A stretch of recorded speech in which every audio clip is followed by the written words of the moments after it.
Hello and welcome everyone to this school year's first Foundational Fathers. My name is Scott Dixon. I'll be your moderator for today's event. Before we kick things off, I've got a few items to cover. Let's all practice using the chat feature. So in your Zoom toolbar, if you go and open up the chat feature, you'll notice a drop-down that says all panelists or all panelists and attendees. Go ahead and select the later, and then just type in there a favorite hobby that you like to do with you and your kids.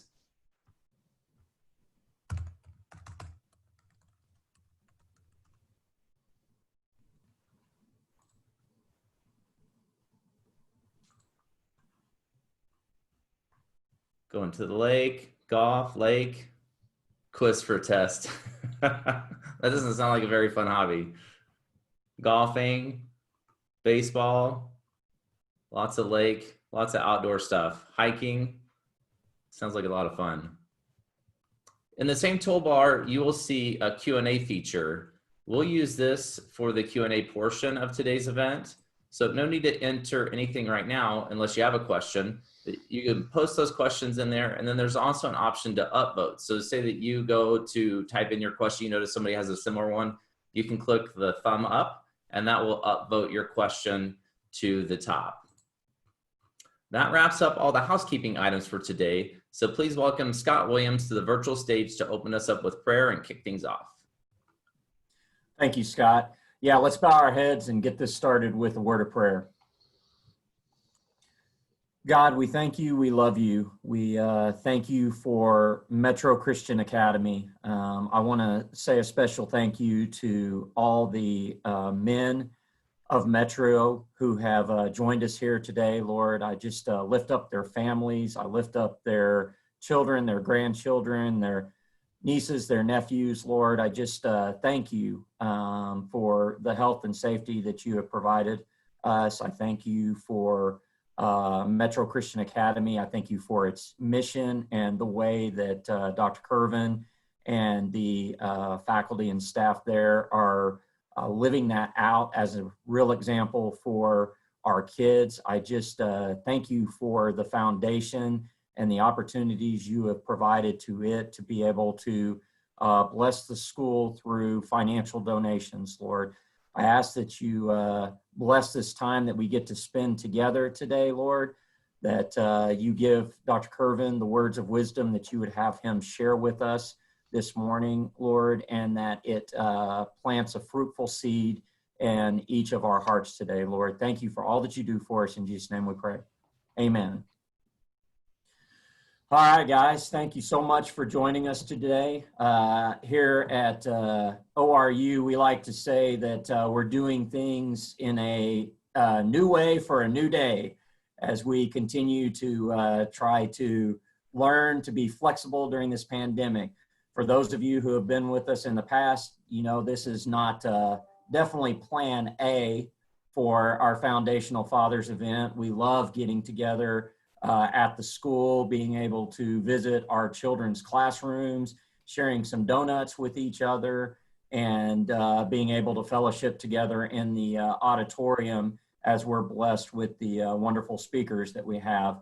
But due to the pandemic and protecting the health and safety of everybody involved, we felt like this was a better way to host our first event of the year. But we're extremely thankful that we get to host this event.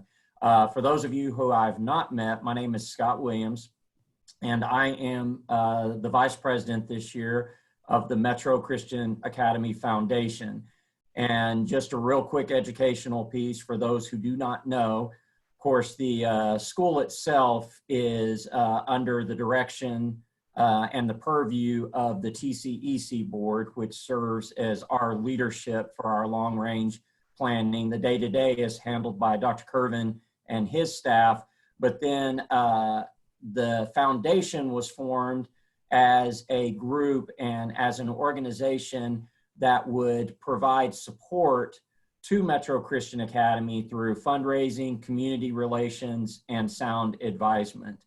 And so we participate by giving back to assist the operations and the functions of Metro Christian Academy.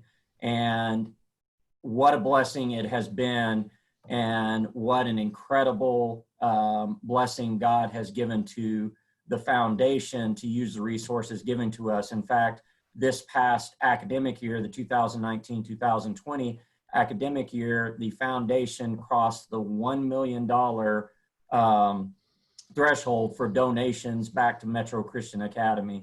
So an incredible accomplishment, and really we can see the seeds that all those who have invested in the foundation have given back to the university and are extremely, given back to the school and have been extremely fruitful. So I'd like to say a special thank you, number one, to our events committee from the foundation, which is chaired by Ken Etheridge, for putting this together. This falls under their umbrella. They do a fantastic job of planning these types of events for us.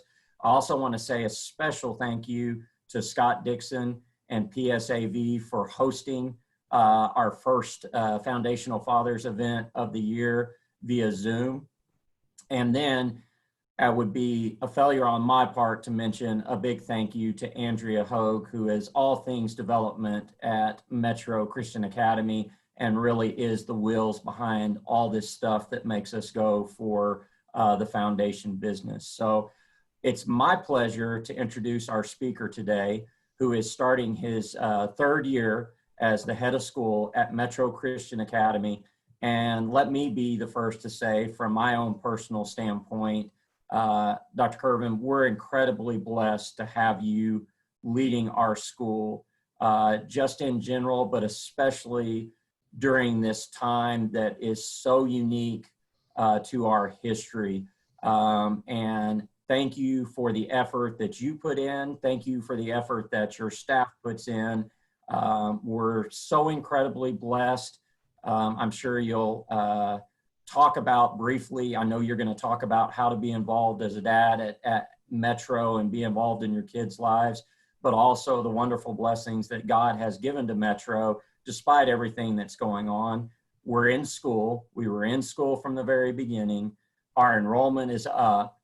In fact, we've had our greatest increase in new enrollees this year. So a lot of exciting things going on at Metro Christian Academy. And I know that that is God blessing the investments that you and your staff and the faculty at Metro have made. So without further ado, I'm going to turn it over to Dr. Curvin and let him spread some words of wisdom and some seeds of fruitfulness into our lives today. So Dr. Curvin, thank you for being with us today. Well, thank you, Scott. And Scott, thank you, Andrea and Melody. Thank you, Ken and the rest of the board. And thank you, dads and uncles and grandpas and some others that are in attendance today. The topic that the Foundation Board asked me to address today is, what can dads do? And so I think scraping the bottom of the barrel there, they found a dad who had 7 kids. Yes, you heard right. And so our first has been married for 5 years, and our last one has only been breathing for 5 years. So we have quite a spread. 6 boys, a big old gap, and then a little girl. And some people have figured out how these things happen. For them, it's a little slower on the uptake. So I remember when the first one was born, and more on that a little bit later, this 7th one just started big kid school.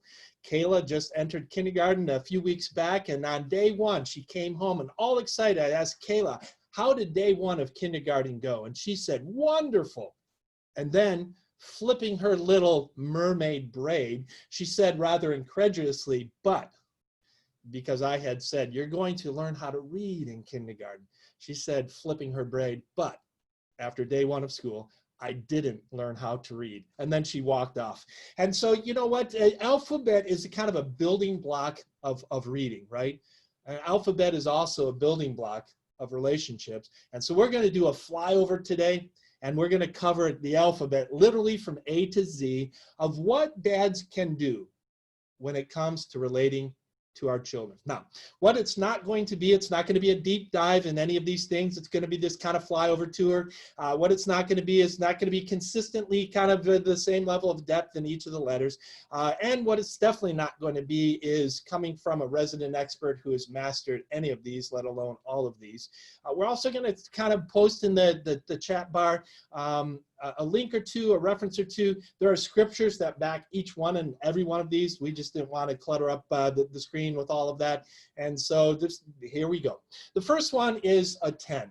Attend activities. Now, for some of your children, that's going to be academic competitions. For others, it's going to be artistic performances. Many will be athletic events. Be there, be invested, be involved, be in attendance at these activities. But as biblical wisdom often is, this is kind of a balanced thing. For some of us as dads, it's tough to attend. For those dads, we encourage you to attend these activities. For other dads, it's tough for that not to become the thing, right? That the kid's identity is not wrapped up in that event. The kid's identity is not wrapped up in that activity. And the kid's relationship with us ought not to be built upon that as the only foundation. Number two, B, believe. Believe in them. Don't always believe them, right? I mean, they are a little skewed in their information. Sometimes their facts are not necessarily factual. And sometimes, well, their perspective tends to be a little bit juvenile or biased. But whereas we might not always be able to believe them, we can and ought to always believe in them. William Carey, right before he launched the Missionary Society in 1794, famous missionary pioneering paths into India, an evangelical presence that started the missionary movement, arguably so, said this: attempt great things for God, expect great things from God. That is what we can infuse in and through our children. Let us believe in them. Let us coach them, literally and figuratively. Many of us have had an opportunity to come alongside of our children in some type of event, whether it's academics or arts or athletics. We can coach them. Then we pass the baton and let others coach them as well. But whether we're coaching them literally, may we always coach them figuratively. And of course, a coach sometimes informs, often instructs, always inspires. Sometimes informs, often instructs, always inspires. May we coach our kids. Don't jump out of the raft. D. So many of us have been whitewater rafting before. We know that somebody might get dumped over the board and into the drink, and they're in the whitewater rapids. So the tendency would be, hey, let me jump out into the rapids with them and get them. Those of us who have been instructed in whitewater rafting, of course, realize we need to stay in the boat. They are going to be going through rapids. It's rapids for one thing for a 5-year-old girl. It's another kind of rapids for a 24-year-old young man and for many of us with teens and preteens in between. They will fall out of the boat on occasion. They will be bumped from the raft. They will go into the rapids. We need to give them the skills to how to ride out the rapids. We need to stay in the boat. We need to keep our footing. We need to keep grip on the paddle, and we need to offer them a hand and a handle. Help them ride through the rapids. Don't jump out into the rapids with them. The flip side of that, the balanced biblical perspective in that one, is to empathize with them. Like rafting, there are going to be some times where it's smooth sailing. Let's coast along with them. Let's enjoy those placid moments, as few and far between as they may be. There are going to be some exciting times and some challenging ones as well. But let's enter into their world. Let's feel their feelings with them. Let us as dads empathize with our children. Floor time. This is an interesting one that I'd gotten from a kindergarten teacher once upon a time that I hired. And she said, Kervin, this is what I would encourage you to do as a dad, when our oldest was 5 years old in his first days of kindergarten. She called it floor time, and it's just really getting down on their level, getting down onto the floor, coming alongside of them. Now, I can say this, believe it or not my favorite thing is Barbie or Mulan Legos, but this past week, getting floor time, coming alongside of being in her world, I was playing Barbies with little Kayla, and I was doing Mulan Legos, and so it is with floor time, that what can we dads do? We can enter the world. We can come alongside of them. We can have floor time with them. G, grow. More on that coming up later. But let us look for opportunities for us to grow as individuals, personally and professionally. H, hear their heart. We have one of our kids that's going to talk all the time at dinner. Now with a big family and a big dinner table, we do prioritize having a meal together every evening, and just it's really a high point for every one of us in our own way.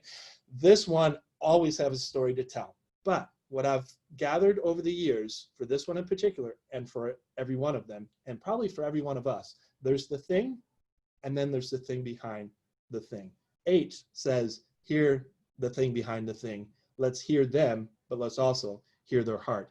It's kind of related to Philippians 2, which is where Jesus, I, incarnated. He could have stayed distant. He could have saved the universe from the heavens, but he didn't. He chose to incarnate himself, and so it is with us. May we not be emotionally, logistically, or existentially distant. May we enter their world. May we incarnate ourselves to them and through them.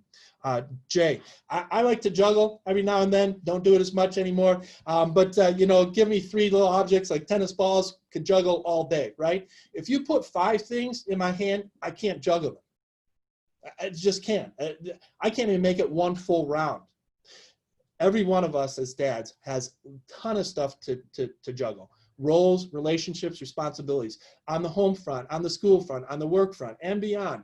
All of these distant things commanding our attention, demanding our time. We need to be discerning. We need to be judicious. We need to be realistic and reasonable and identify what are the things that I ought to be juggling. At some point, one of the things needs to go away so we can continue to effectively juggle. K, know them.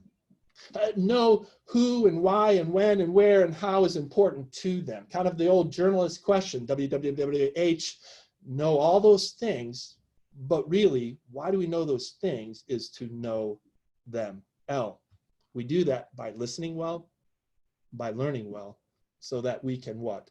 Love well. May we listen well, may we learn well, may we love well of them. And maybe what is even more poignant, more powerful, and even more pleasant and palatable to them is not just when we learn and listen and love them well, but when we learn and listen and love their moms well. M, memorize. Hey, so every year that I'm head of school, we will do a card like this. And this is our one from this year. Last year was 2 Peter 1, 3-9. I encourage you guys to memorize this. Meditate on it with your family. There's a link coming up now, and you can kind of tap on that link. If you want a hard copy, we have these credit card size that you can stick in your wallet. It's great thought this year from Philippians 4, 4-9. When you read it, you'll think, they picked this one for the pandemic. Maybe so, but that would be God selecting because we didn't know there was going to be a global pandemic back in February when we identified this as the theme verse for the year. I would encourage every one of us. I've memorized it, not patting myself on the back, just saying, hey, let's do this thing together. I encourage as many of you as possible to memorize this Philippians 4, 4-9. Getting in the Word and getting the Word in us. And I'm going to go old-timey here on you and do a little King James, I think it was. Not to forsake, there's the end, not forsake the gathering together of the saints. This is kind of an old-timey King James way of saying, hey, let's plug into the local church. Let's plug into the local church. Let's go, let's attend, let's get our kids to go, get to attend, let's get them to plug in as well. Not forsaking the gathering together of the saints, Hebrews 10:25. Let me put it this way. Metro Christian Academy is a great third leg of a 3-legged stool. A stool is not going to be too firm and foundational if there's less than 3 legs. The Christian family, the local church, and us. All with the head of Christ and all long and strong. That's a sturdy, strong foundation for these kids. So let us not forsake the gathering together of the saints. Really tough during these virtual times. Some of the smaller churches even closed up shop, right? So what do we do then and there? Let's stay connected. Let's stay committed. Let's stay plugged in. Let's not forsake the gathering together of saints. Oh, we can go lots of different directions with oh. I'm just going to say own our stuff. Famously or infamously, since Adam, guys have been pretty good at abdicating responsibility, pointing fingers, as Larry Crabb, a famous author and Christian counselor, talks about the silence of Adam. Let's own our stuff. I can go a little bit more technically for you Greek scholars out there. Homologeo, homo, like homogenize, all the same all the way through. Legeo's word, say it what it is. Let's confess our stuff. It doesn't mean usually to confess our stuff to our kids. Probably not. There will be a time where we might be able to apologize to them. Hugely powerful, hugely helpful, hugely healing. Let's us, whether it's in our prayer closets alone before God, one-on-one with our wife or some accountability partner or pastor or counselor or whatever, let's own our stuff. P, let's pray. Greg Swan, monthly and virtually, is leading our Dads in Prayer this year. I encourage you to get plugged in with Greg on a monthly basis. Even more important than P is Q, quiet time. It's one thing to pray publicly with Greg once a month. It's another thing to talk to God with our kids, for our kids and about our kids. May we speak to God for our kids, with our kids, and about our kids daily. Let's have these quiet times. R, read to them, read with them. The research is replete. You can't overdo this. There's a lot of upside to it. S, let us shepherd well. As the biblical model would suggest, however, before we can shepherd, we need to be shepherded. Before we can be a shepherd, we need to be a sheep. So as we are a sheep before God, the great shepherd, and as he has shepherded us, may we now shepherd in the same way the flock under our care. I would entrust to you all kinds of scriptures there, Psalm 23, John 10, and lots of other great passages in scripture that talk about God is the great shepherd, we are the sheep. Now that we are sheep and been shepherded by the great shepherd, may we shepherd the flock before us. T, technology. This is a huge one. We posted recently in Weekly Happenings, and if you don't check out Weekly Happenings, 2 p.m. on Sunday or sometime soon thereafter, I encourage you to take a peek at that. There's usually at the bottom, there's something about like, well, some Metro families may be interested in. Recently there, and probably for the next few weeks, we'll post something called Childhood 2.0. It's a little long, it's a little slow, it's a little Skinnerian in terms of its psychology for my taste, but it's pretty well done, and it's very, to say sobering would be to say the least, maybe disturbing, certainly arresting to think of how tough it is to be a kid or a teenager anyways, any day. And then to have that compounded and complicated by the ubiquity of technology and social media and sexting and cyberbullying and predatoring and all the rest. This is quite a world in which we're trying to raise our kid. You talk about a challenging and important place for us to shepherd. It's in this area. We need to master technology ourselves, and we need to come alongside of these kids as they try to master technology and life, swimming in the seas of that. You understand. We often think of understanding as kind of a head thing. And then we might say love is kind of a heart or maybe a hands thing. Curiously, in Philippians 1:9, Paul says in a really kind of an interesting spin of phrase, he says, man, I pray for you, dads and moms and others. I pray for you in this way, that your love may grow in knowledge and understanding. In other words, the biblical model is very symbiotic, very synergistic, and very multimodal. That love is to be a heart thing and a hand thing, but it's also to be a head thing. Remember in G, I said grow, we'll come back to it. Here we're coming back to it. May we grow in understanding how to love each of these children with whom God has blessed us. V, volunteer. Do something with your kids for others and or do something for your kid with others. Let me say that again. Let's volunteer. Let's do something with our children for others, and or let's do something for our children with others. V, volunteer. Ta-da! Double W. That didn't work too well, but it's supposed to be the daily double for W. There we go. And so we got a daily W here for W, and it's going to be walk with God. One, you can't not say that. This is a Christian school after all. Not to trivialize, let's do that daily. Let's walk with God, and from that, we'll figure out, what to do with and for our kids. And then number 2, hey, I recently overseeded my lawn, fescue, right? And children are a lot like fescue seedling. They need to be watered every day. The daily double for W. Daily, let's walk with God. Daily, let's water our kids. X out is aspiration. I'm going to send around this link here, and this is a synopsis of this article, and what you'll see in that article is kind of some insightful aspects of this one commandment about kids in Scripture. There's just not much, guys. It doesn't say, here are the 10 commandments for dads, this is what you do. There's one really straightforward commandment of what we are not supposed to do, however, and again, kind of the old-timey language was, don't exasperate our kids. Don't provoke them to exasperation. And this author there kind of talks about how to X out exasperation. And for some of us, one of those points that author makes might stand out. And for another one of us, that might be what we need to work out or even X out. Let's X out exasperation. It wouldn't make my top 26 list. It wouldn't have come to mind. But it comes to God's mind. It makes way higher than his top 26 list. For us as dads, it's one of the top ones. Let us not exasperate. Let us not provoke them to the point of exasperation. Check out that article, kind of insightful.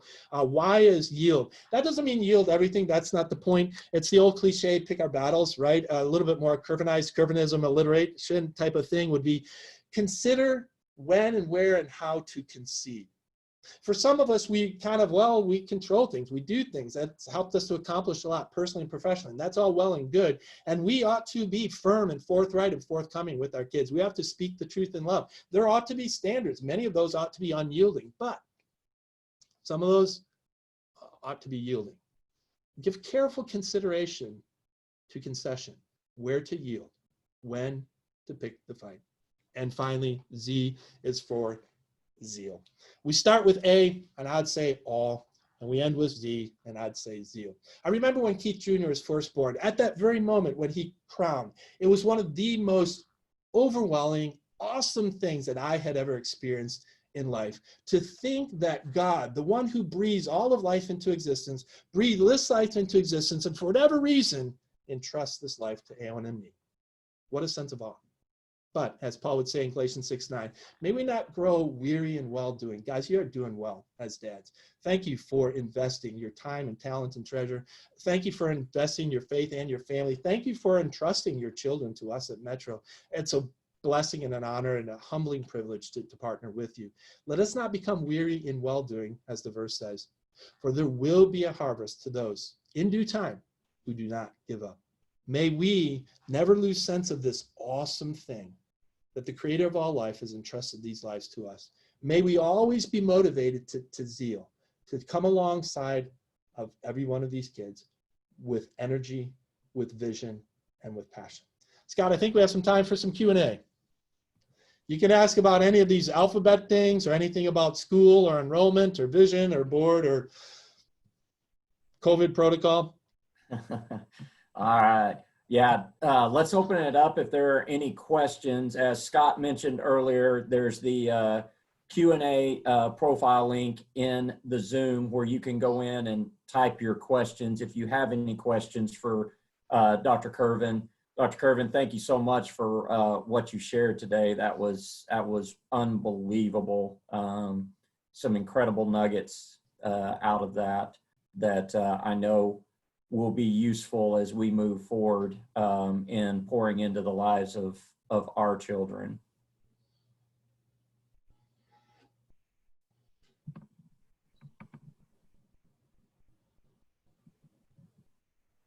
Maybe you answered all the questions. Nothing. Well, there you go. Nothing has popped up yet. So, you know, your presentation was so thorough and